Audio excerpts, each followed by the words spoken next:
Good morning, Sean.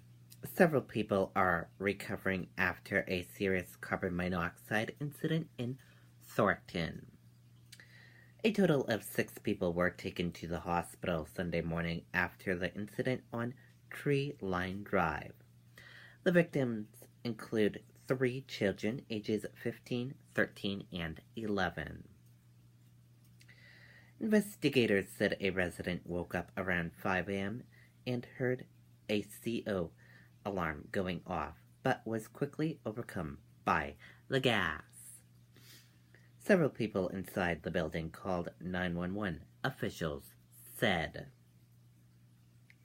A New Hampshire state trooper arrived to find 2 victims right inside the front door, including a 50-year-old woman who collapsed right in front of him. The trooper opened doors and windows to help ventilate the home, which contained deadly levels of carbon monoxide.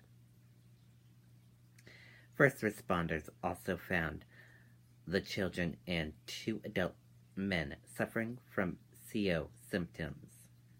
Officials said the troopers' actions before firefighters arrived helped ensure everyone survived.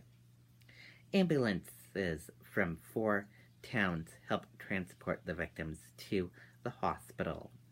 Police said the 2 of the adults were listed in serious conditions Sunday morning. Officials said this incident could have had a much different outcome, but thanks to the detectives and the teamwork of first responders, all the victims are expected to survive. First responders urge all residents to make sure they have working carbon monoxide detectors in their homes. Campton Thornton Fire Rescue is working with Thornton Police and the State Fire Marshal's Office to determine the source of the carbon monoxide. Reporting live here in the WMUR newsroom, I'm Riley King for WMUR News 9. Sean, back over to you.